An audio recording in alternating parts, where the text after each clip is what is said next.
Okay, welcome back to the Joy of Soul Food. Today I am making spoonbread. Spoonbread is a derivative of cornbread, but it's a lot sweeter and a lot more fun.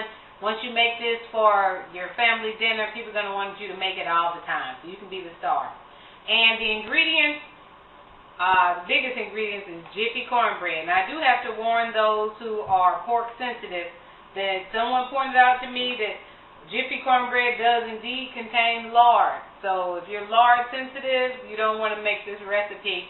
I make an exception for this particular recipe personally, but you guys have to make your own judgment. So here we go. 2 boxes of Jiffy, 2 eggs, a cup of milk, a half cup of vegetable oil, and a cup of sour cream. So just regular sour cream. Use whatever brand works for you. Regular vegetable oil. I pointed out the Jiffy.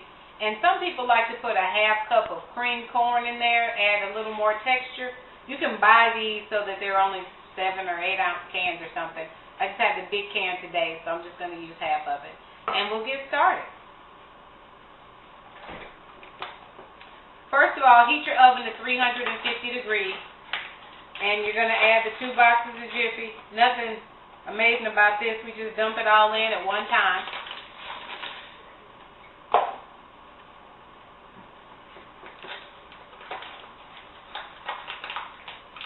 This is a sweet bread. It looks a lot like pineapple upside down cake actually when it's done. You know, the top is really golden and very pretty. So we've done that for Jiffy. I'm going to add our eggs. Children are helping. You might want to crack the eggs into a bowl first. Make sure you don't get any of the shell in there. I'm going to add the oil. And sour cream.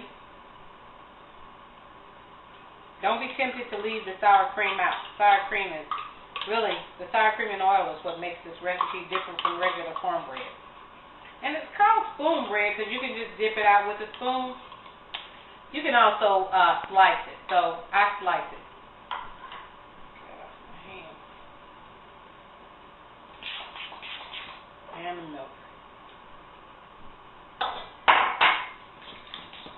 I gauge it by the size of the egg. Usually you can dump the whole cup in there, but this egg looks pretty large, so I'm going to stir it up and see if I still need all of that milk. Put about 3/4 in there. Yes, I do. We'll put the whole cup. You just want to mix it. It's no longer dry, and the eggs are completely stirred in. And we're going to pour it into a 9x12 baking dish. We're going to cover the bottom with oil, just so it doesn't stick.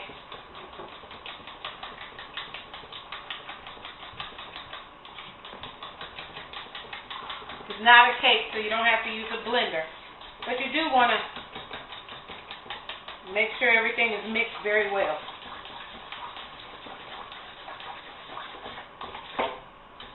I think that's good, and that's real time. There was no break, so that's how long it takes to make spoonbread. What we're going to do now is add the oil to the pan.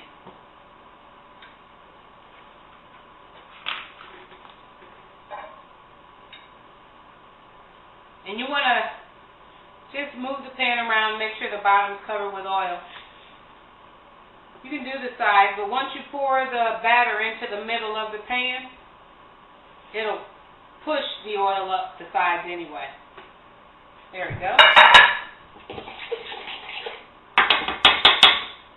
Now we just pour it in.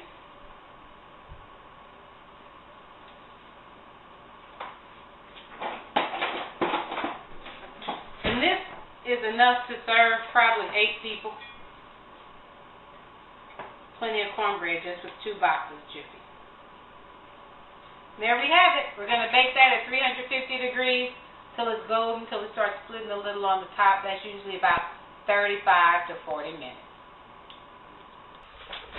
Our spoonbread is done. Nice and golden brown. Starts to crack at the top. That's going to be delicious. We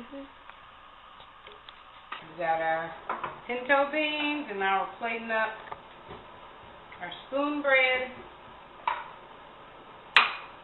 So here we have it, salmon croquettes, pinto beans, and spoon bread. As soon as the cobbler's ready, we'll be ready to eat. Bon appetit.